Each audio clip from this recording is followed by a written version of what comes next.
এই অসংখ্য উর্দু পার্সি বাংলার মধ্যে আমার মুর্শিদ কাবলা শেয়ার রচনা করেছেন, যেগুলো সব ওয়ার্ল্ডের মধ্যে, কিছু বাংলা, কিছু পার্সি, কিছু সানের মধ্যে। উনি খলিফায়ে রুমিয়া বাঙ্গাল ছিলেন, খলিফায়ে গৌসুল আজম একজন রাজি ছিলেন।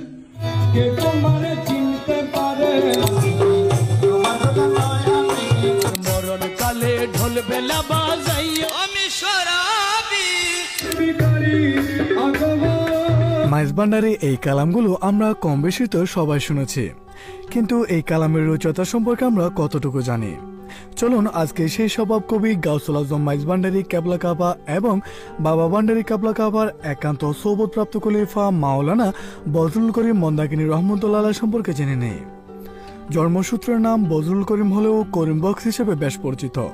চট্টগ্রামের হাটহাজারী উপজেলার অন্তর্গত ১ নং ফরহাদাবাদ ইউনিয়নের মন্দাকিনী গ্রামে ১৯ শতাব্দীর শেষের দিকে ১৮৭৪ সালে জন্ম বলে ধারণা করা হয় এবং তিনি সুলতান নসরত শাহ রহমতুল্লাহ আলাইহির বংশধর বলেও জানা যায়।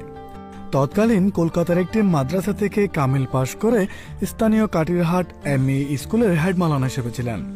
পরবর্তীতে বার্মায় ছিলেন দীর্ঘ ৪০ বছর। এই স্বভাব কবি গাউসুল আজম মাইজ ভান্ডারী কেবলা কাবা এবং বাবা ভান্ডারী কেবলা কাবার একান্ত সোহবত পেয়ে ধন্য হন।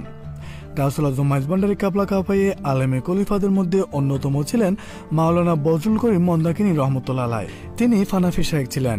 মাওলানা মন্দাকিনী নিজের নামের শেষে মুর্শিদ কেবলার নাম সংযোজন করে তা প্রমাণ রেখে গেছেন।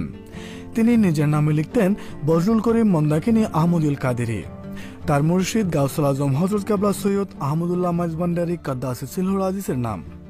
মাইজ ভান্ডারী কালামের বুলবুল খ্যাত মাওলানা মন্দাকিনীর স্বরচিত অসংখ্য কালাম আজ মাইজ ভান্ডারী পরিমণ্ডলে মশহুর এবং সেখানে মাইজ ভান্ডারীর হৃদয় শোভিত।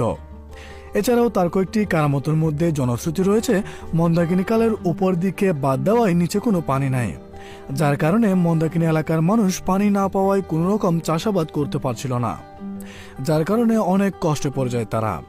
উপায় না পেয়ে ছুটে যায় বজলুল করিম শাহের সান্নিধ্যে। সমস্যার কথা জানতে পারে তিনি তাদের কিছু পানি দিয়ে বলেন এই পানি সে বাঁধে ছিটিয়ে দিবে এবং নিচে একটা বাঁধ দিবে এবং তাদের দুটি মোমবাতি দিয়ে বলেন এগুলো বাঁধের দুপাশে জ্বালিয়ে দিবে।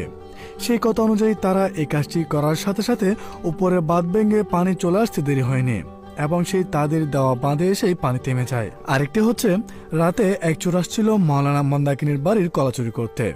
সেই চোর কলায় কূপ দিতে গিয়ে আটকে যায়। সে কোনো রকম নড়াচড়া করতে পারছে না।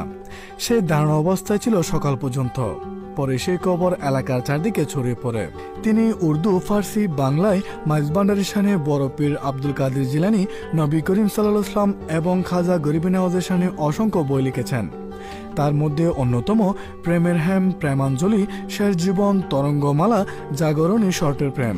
এই মহান জাতের পাক ৭৭ বছর বয়সে ২৯ মুহররম হিজরি ১৩৭৩ সন মোতাবেক ২২ আশ্বিন ১৩৬০ বাংলা ১৯৫৩ সালের ৯ অক্টোবর জুমাবার সকাল ১০টায় ওফাত প্রাপ্তি হন। ইন্না লিল্লাহি ওয়া ইন্না ইলাইহি রাজিউন। এখানে মাওলানা বজলুল করিম শাহের জন্ম এবং ওফাত সাল অনেকেই সঠিকটা জানেন না এবং দ্বিমতও করতে পারে। সেক্ষেত্রে আমরা তার ছোট সাহেবজাদা মৌলভী শফিকুল ইসলাম এজাহারের বড় পুত্র হুজুর কেবলার দহিত্র মোহাম্মদ এমদাদুল করিমের দলিল অনুযায়ী সঠিকটা তুলে ধরলাম।